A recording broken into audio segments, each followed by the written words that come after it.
Scene awal film memperlihatkan seorang pria bernama Cheolmin yang sedang bekerja mengantar galon air mineral. Setelah mendapatkan upahnya, dia pun segera berlari menuju ke suatu tempat. Kemudian tampak seorang pria tua yang sudah menunggu kedatangannya. Sebelum pergi, pria tua itu menyerahkan sebuah koran dan menyarankan agar si Cheolmin tidak terlalu keras bekerja. Lalu pria tua itu segera pamit. Ternyata saat itu adalah hari terakhirnya bekerja sebagai penjaga parkir dan akan digantikan oleh Cheolmin. Ketika sedang menonton TV di pos jaga, tiba-tiba seorang wanita muncul dan langsung duduk di sampingnya. Dia adalah Junghwa. Cheolmin pun langsung keheranan saat wanita itu menyodorkan 2 buah jeruk dan makanan, karena dia tidak kenal dengan wanita itu. Cheolmin memperhatikan kalau pandangan wanita itu tidak fokus dan langsung mengerti kalau wanita itu adalah seorang tunanetra. Cheolmin akhirnya bicara dan bertanya pada Junghwa tentang siapa dirinya. Begitu mendengar suara asing yang tidak dikenalnya, Junghwa pun langsung terkejut. Junghwa langsung bertanya siapa orang yang ada di depannya dan di mana kakek penjaga parkir yang biasanya. Ternyata Junghwa terbiasa menonton TV bersama kakek yang sudah digantikan oleh Cheolmin. Lalu Cheolmin menjelaskan kalau kakek tersebut sudah berhenti bekerja. Junghwa pun meminta maaf lalu pergi. Melihat Junghwa di luar sedang menunggu hujan reda, membuat Cheolmin tidak tega. Dia kemudian mengajak Junghwa masuk dan menonton TV bersama. Akhirnya mereka berdua menonton sebuah film drama. Karena Junghwa tidak bisa melihat, jadi dia hanya bisa menikmati sambil mendengarkan saja. Esok harinya terlihat Junghwa yang hendak pergi bekerja. Ternyata dia bekerja sebagai seorang customer service di gedung yang sama di tempat Cheolmin bekerja sebagai penjaga parkir. Dengan ramah dan sabar, Junghwa melayani seorang pelanggan melalui telepon. Tiba-tiba bosnya datang dan menyentuh pundak Junghwa lalu memijatnya. Terlihat Junghwa tidak merasa nyaman dengan sentuhan bosnya itu, tapi dia tetap tersenyum ramah. Sementara itu Cheolmin datang ke sebuah tempat latihan tinju. Asisten bos di tempat itu sangat terkejut melihat kedatangannya. Di ruangan bosnya, Cheolmin bersujud dan meminta maaf pada bosnya karena dulu tiba-tiba menghilang dari dunia tinju. Namun bosnya sama sekali tidak memperdulikannya. Si bos melihat Cheolmin dengan penuh kebencian, tapi Cheolmin hanya bisa menunduk sedih saat bosnya itu pergi. Si asisten lalu membawa Cheolmin keluar dan memperkenalkan Cheolmin pada para petinju lainnya. Ternyata Cheolmin dulu adalah seorang juara MMA tahun 1999. Saat si asisten bercerita, tiba-tiba seorang petinju lain muncul dan langsung memotong pembicaraan mereka. Dia adalah Min Tae-sik, orang yang dikalahkan Cheolmin saat di final MMA. Tae-sik menyapa Cheolmin dengan dingin. Cheolmin pun kaget melihat Tae-sik berada di tempat itu. Si asisten memberitahu Cheolmin kalau Tae-sik sekarang bukan Tae-sik yang dulu yang pernah dia kalahkan. Dia sekarang adalah bintang yang sedang naik daun. Malam harinya Junghwa datang lagi ke pos jaganya untuk menonton drama. Dia meminta jendelanya untuk dibuka karena hidungnya lebih sensitif dari orang lain. Kemudian Cheolmin membuka jendelanya. Junghwa juga bertanya apakah Cheolmin habis berolahraga. Cheolmin akhirnya menyadari bahwa bau tak enak itu adalah bau kakinya. Dia pun segera memakai kembali sepatunya untuk menutupi bau kakinya. Saat hendak pulang, Junghwa memperkenalkan namanya pada Cheolmin sambil mengulurkan tangan. Cheolmin pun menjabat tangan Junghwa. Dari situ Junghwa bisa merasakan tangan Cheolmin yang sangat kasar. Hal itu membuat Junghwa penasaran, pekerjaan apa yang bisa membuat tangan Cheolmin sekasar itu. Cheolmin langsung menarik tangannya kembali dan tidak menjawabnya. Suatu malam, Cheolmin berjaga di posnya sambil menunggu Junghwa keluar dari kantornya. Dia melakukan persiapan untuk menyambut kedatangan Junghwa. Mulai dari membuka jendela, menyiram bunga di pot, lalu mengibaskan jaketnya, siapa tahu ada bau tak enak. Cheolmin lalu menutup matanya dan mendengar langkah kaki Junghwa yang mendekat. Dia tersenyum senang mendengar langkah kaki itu. Sesampainya di pos jaga, mereka pun mulai menonton drama. Junghwa begitu larut dalam cerita drama itu. Saat Junghwa pulang dan pergi, tiba-tiba sebuah mobil keluar dari tempat parkir. Karena Junghwa menghalangi jalan, mobil itu membunyikan klakson dan hampir saja menabraknya. Junghwa terjatuh dan menabrak tumpukan botol kaca hingga pecah. Saat tangan Junghwa hampir menyentuh pecahan kaca, Cheolmin menghentikannya dan membantunya berdiri. Dia mengajak Junghwa duduk dan melihat kaki Junghwa terkilir. Cheolmin akhirnya membawa Junghwa ke rumah sakit untuk mengobati kakinya. Setelah kaki Junghwa selesai diobati, Cheolmin lalu mengantarnya pulang. Karena selama ini Cheolmin tidak pernah memberitahukan namanya, Junghwa menjadi sangat penasaran. Akhirnya Cheolmin pun memperkenalkan namanya. Junghwa memegang tangan Cheolmin sambil terpincang-pincang. Karena kakinya sakit, Junghwa meminta untuk beristirahat sebentar. Tapi Cheolmin menawarkan diri untuk menggendongnya sampai ke apartemen. Dari situ hubungan mereka terlihat semakin dekat. Mereka juga pergi untuk menonton konser. Junghwa menggoyangkan kepalanya mengikuti alunan lagu. Sedangkan Cheolmin menggoyangkan kepalanya mengikuti alunan kepala Junghwa.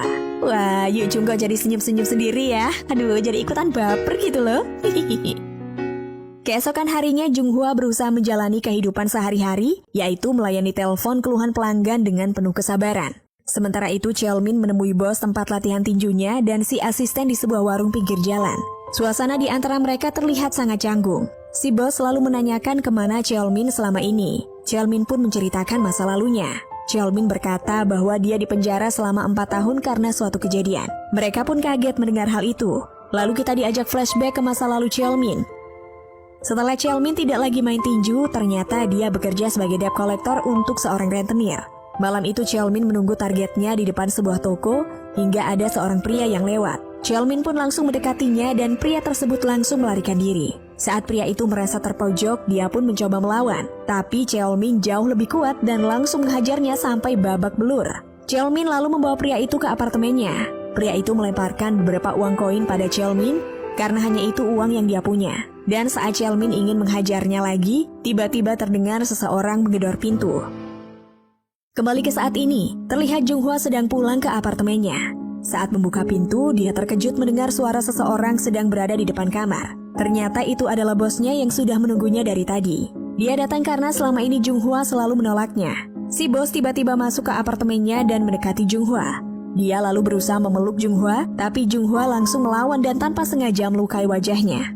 Hal tersebut membuat si bos marah dan langsung menamparnya.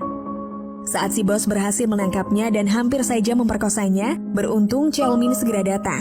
Dia pun langsung menghajar pria bajingan itu. Tapi si bos berusaha menghindar dan memberitahu Cheolmin kalau dia adalah bos Junghwa. Namun Cheolmin tidak peduli. Dia terus memukulinya dan mencekik lehernya. Tapi Junghwa meminta Cheolmin untuk menghentikannya.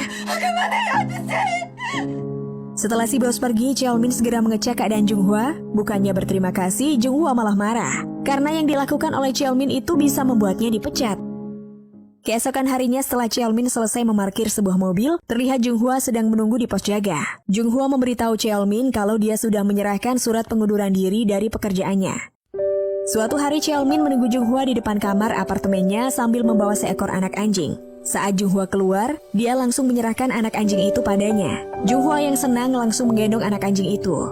Cheolmin meminta agar Junghwa tidak sendirian lagi dan tinggal bersama anjing kecil itu agar bisa menjaganya saat besar nanti. Lalu Cheolmin membawa Junghwa ke sebuah danau. Dia memberitahu Junghwa kalau dia dibesarkan di panti asuhan dekat danau itu. Saat kecil, dia dan teman-temannya pergi ke danau untuk menangkap ikan dan berenang. Tapi panti asuhan itu tenggelam karena banjir. Danau itu adalah satu-satunya tempat Cheolmin ingin kembali dan satu-satunya tempat yang bisa ia tuju. Tiba-tiba Junghwa meminta Cheolmin untuk mencarikan sebuah batu. Lalu Cheolmin memberikan sebuah batu kecil berwarna putih. Sementara Junghwa menemukan sebuah batu kecil berwarna hitam belang. Junghwa berkata bahwa dia akan menganggap batu itu sebagai Cheolmin dan akan selalu membawa batu itu bersamanya. Dia juga meminta agar Cheolmin menganggap batu satunya sebagai Junghwa dan selalu membawa batu itu bersamanya. Kemudian Junghwa menyerahkan batu putih itu pada Cheolmin dan menggenggam tangannya. Cheolmin pun membalas genggaman itu sambil tersenyum. Dan sepertinya semenjak itu mereka mulai berpacaran. Cie. Suatu hari Cheolmin datang dan mengejutkan si bos dan asistennya karena dia memutuskan untuk kembali bermain tinju. Maka mulailah Cheolmin menjalani kehidupannya dengan lebih beragam. Seperti bekerja, latihan tinju, olahraga, berkencan dengan Junghwa, dan merenovasi kamar apartemen Junghwa. Setelah cukup latihan, Cheolmin kembali bertanding dan selalu menang dengan mudah. Bahkan ada yang pernah dia kalahkan hanya dengan satu pukulan. Koyok One Punch Man aja wisan. Sementara Cheolmin bertanding, Junghwa melewati hari-harinya dengan mencuci baju Cheolmin, mencoba memakainya dan menyemprot sepatu Cheolmin agar tidak bau. Junghwa kini juga menjadi terapis pribadi Cheolmin. Setelah bertanding, dia pasti memijat punggung Cheolmin. Mereka menghabiskan waktu berdua dengan penuh kebahagiaan. Keesokan harinya Junghwa mengajak Cheolmin mengunjungi rumah duka tempat Abu kedua orang tuanya bersemayam. Lalu dia memperkenalkan kedua orang tuanya kepada Cheolmin. Dan Cheolmin langsung membungkuk hormat pada Abu mendiang orang tua Junghwa. Junghwa lalu menceritakan pada Cheolmin bagaimana dia bisa sampai buta dan kedua orang tuanya meninggal dunia. Scene berpindah ke masa lalu. Saat Junghwa dan kedua orang tuanya sedang mengendarai mobil untuk liburan, terlihat Junghwa yang saat itu sedang menyetir dan kedua orang tuanya duduk di kursi belakang. Tanpa sengaja Junghwa melihat seseorang yang tubuhnya terbakar, terjatuh dari kamar atas sebuah gedung. Saat perhatiannya teralih, Junghwa tidak melihat truk yang datang dari arah berlawanan. Dan mobil Junghwa terpental lalu menabrak mobil sampai terbalik. Di rumah duka, Cheolmin sangat terkejut mendengar cerita Junghwa. Cerita itu membuat dia teringat saat dia ingin menghajar seorang pria yang punya hutang tapi terhalang oleh gedoran pintu. Ternyata yang menggedor pintu adalah polisi karena ada seseorang yang melapor. Polisi memerintahkan Cheolmin untuk membuka pintu. Saat itulah pria yang tadi dihajarnya menyiram tubuhnya dengan minyak tanah. Kemudian pria itu membakar tubuhnya dan melompat keluar jendela. Cheolmin berusaha menyelamatkannya, tapi api dengan cepat menjalar ke tangannya dan membuatnya terpaksa melepaskan pria itu. Tepat setelah pria itu terjatuh, Cheolmin melihat sebuah kecelakaan mobil. Di dalam mobil itu, Junghwa merasa pandangan matanya mulai mengabur. Di tempat latihan tinjunya, Cheolmin menangis dan menyadari kalau dialah yang telah membuat Junghwa kecelakaan dan orang tuanya meninggal. Cheolmin meninju bantal tinjunya tanpa pelindung sampai membuat tangannya terluka. Cheolmin pun terduduk dan menangis sejadi-jadinya di tempat latihan tinju yang gelap. Ketika pulang, Cheolmin mendapati rumahnya sangat berantakan. Cheolmin yang khawatir kemudian mencari dan memanggil Junghwa. Tapi di rumah itu hanya ada anjingnya. Lalu Cheolmin berlari ke rumah sakit dan sangat lega saat menemukan Junghwa sedang duduk di sana. Cheolmin lalu datang menemui dokter mata. Di situ dokter memberitahunya kalau mata Junghwa tidak bisa melihat karena kornea matanya cedera. Tapi kalau Junghwa terus membiarkan matanya seperti itu, dia bisa kehilangan penglihatannya selamanya. Cheolmin juga bertanya, selain menunggu donor, apakah tidak ada cara lain? Dokter pun mengatakan bahwa sebenarnya ada cara lain agar Junghwa bisa melihat lagi. Akhirnya Cheolmin datang ke sebuah klub malam untuk menemui Tae-sik. Di situ Cheolmin mengutarakan maksudnya, yaitu meminta pinjaman sebesar 30 juta won pada Tae-sik, karena Cheolmin butuh uang secepatnya. Sebelum Cheolmin pergi, Tae-sik memberikan sebuah solusi agar dia bisa mendapatkan uang banyak. Akhirnya Cheolmin membujuk Junghwa agar mau melakukan operasi, karena dokter bilang kalau kornea mata bisa dibeli dari Amerika. Cheolmin pun meminta penjelasan kenapa selama ini Junghwa tidak mengatakan hal tersebut padanya. Junghwa pun menjawab, dari mana kita bisa mendapatkan uang sebanyak itu? Cheolmin pun berbohong dan mengatakan kalau dia punya tabungan. Padahal sebenarnya dia tidak punya tabungan sebanyak itu.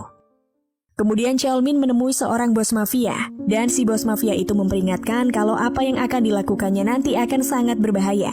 Tapi Cheolmin meyakinkan kalau dia akan mampu menanganinya. Si bos mafia lalu memberinya uang dengan cara Cheolmin harus bertanding. Si bos mafia juga memberitahu Cheolmin kalau pertandingan yang akan dilakukannya nanti sebenarnya tidak terlalu berbeda dengan pertandingan biasa.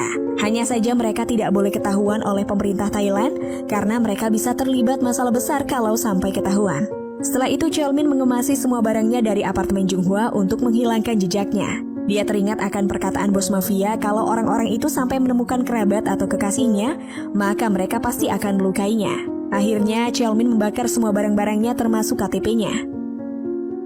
Keesokan harinya Cheolmin mengantar Junghwa masuk ke ruang operasi. Sebelum masuk ke ruang operasi, Junghwa meminta Cheolmin agar tidak pergi dan menunggunya. Mendengar hal itu mata Cheolmin mulai berkaca-kaca. Lalu dengan tenang dia menjawab, memangnya aku mau pergi kemana? Aku tidak punya tempat lain untuk dituju. Cheolmin kemudian menemui seseorang yang memberinya sebuah paspor dan identitas baru dengan nama Kim Hak-seon. Singkat cerita, Cheolmin pun sampai di Thailand. Di situ dia akan menjalani pertarungan maut demi menebus uang yang telah dipinjamnya. Ternyata itu adalah pertandingan ilegal, tempat para penjudi mempertaruhkan uang mereka. Cheolmin diharuskan untuk bertarung sampai menang atau mati. Dengan susah payah, akhirnya Cheolmin memenangkan pertandingan itu. Tapi kemenangan itu justru membuat seseorang kesal dan berniat mencelakakan Cheolmin. Sementara itu Junghwa sudah diperbolehkan untuk membuka perban di matanya. Dia menangis haru saat matanya bisa melihat tangannya sendiri. Namun dia sendirian di rumah sakit tanpa ada Cheolmin di sana. Setelah selesai bertanding, Cheolmin menelpon rumah sakit untuk menanyakan hasil operasi Junghwa.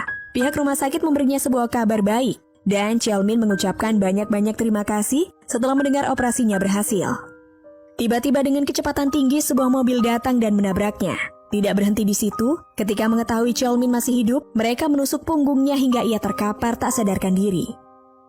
Di sisi lain, Junghwa terlihat senang sekaligus sedih. Karena perhatian utamanya bukan kesehatan matanya sendiri, melainkan kabar tentang Cheolmin. Junghwa bahkan berinisiatif mendatangi polisi untuk melaporkan hilangnya Cheolmin. Waktu pun begitu cepat berlalu. Scene berpindah ke 2 tahun kemudian. Junghwa kini telah memiliki usaha sendiri, yaitu toko kerajinan dari tanah liat. Junghwa juga sering ke rumah sakit untuk membantu pasien dengan keahlian memijatnya. Singkat cerita, Junghwa pergi ke sebuah rumah sakit untuk memijat para pasien di sana. Junghwa lalu mendatangi seorang kakek yang mengeluh badannya sakit semua. Saat mendengar suara Junghwa, pasien di sebelah si kakek langsung menoleh untuk melihatnya. Dan pasien itu ternyata adalah Cheolmin. Cheolmin sangat terkejut melihat Junghwa, tapi dia menahan diri untuk tidak bersuara dan kembali memalingkan wajahnya. Cheolmin melakukan hal itu karena tidak ingin menjadi beban bagi Junghwa. Karena saat ini dia sudah menjadi orang cacat akibat kejadian saat itu. Junghwa lalu mendatanginya, tapi dia tidak mengenali Cheolmin. Karena Junghwa memang belum pernah melihat wajah Cheolmin. Junghwa pun menawarkan diri untuk memijat Cheolmin. Mata Cheolmin pun mulai berkaca-kaca, tapi Junghwa sama sekali tak mengenalinya dan hanya tersenyum padanya. Junghwa lalu membalikan tubuh Cheolmin sampai tengkurap dan melanjutkan memijat punggungnya.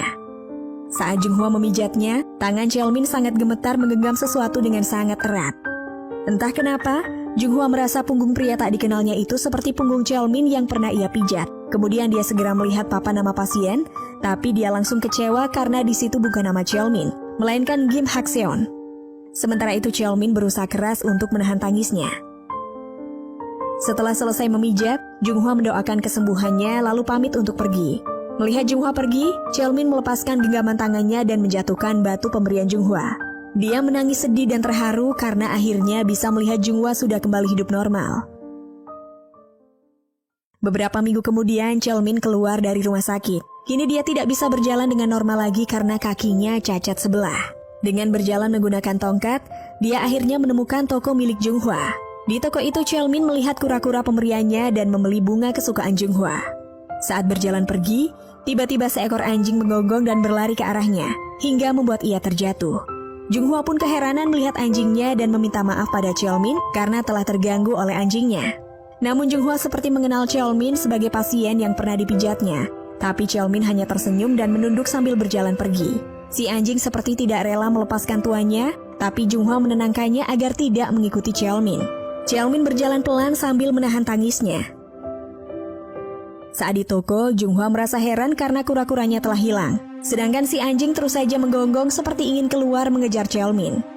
Melihat hal itu, Junghwa mulai menyadari dan berpikir kalau pria yang bertongkat itu adalah Cheolmin. Junghwa pun menangis dan berlari mencari Cheolmin. Dia terus berlari dan menangis jadi-jadinya, tetapi tetap tidak menemukannya. Junghwa lalu mencoba menelpon rumah sakit untuk menanyakan keberadaan Cheolmin. Tapi pihak rumah sakit mengatakan kalau dia sudah keluar seminggu yang lalu. Junghwa hampir putus asa mendengarnya, tapi Junghwa mulai berpikir dan mengingat-ingat kembali tempat yang sering dikunjungi oleh Cheolmin. Di sisi lain, Cheolmin ternyata berada di pinggir danau. Di danau itu, Cheolmin melepaskan kura-kura peliharaannya dan mengingat kembali kenangannya bersama Junghwa. Lalu dia menghampiri sebuah meja yang di atasnya terdapat tulisan Braille yang ditulis oleh Junghwa. Tak lama kemudian terdengar suara yang memanggil namanya tepat dari belakang. Junghwa tahu kalau Cheolmin akan datang ke sini. Dengan menangis, Junghwa menyesal dan meminta maaf karena tidak mengenali orang yang sangat dicintainya. Junghwa lalu menatap Cheolmin sambil meraba wajahnya. Cheolmin terus menunduk, tidak berani menatap wajah Junghwa. Tapi akhirnya dia memberanikan diri ketika Junghwa memintanya. Mereka saling menatap seolah ingin melepaskan rasa rindunya. Mereka sama-sama menangis dan Junghwa memeluk Cheolmin dengan sangat erat. Cheolmin pun membalas memeluk dan mengatakan bahwa dia sangat mencintainya. Film ini pun berakhir bahagia dengan bertemunya Junghwa dan Cheolmin di tempat mereka pertama kali mulai menyadari perasaan mereka.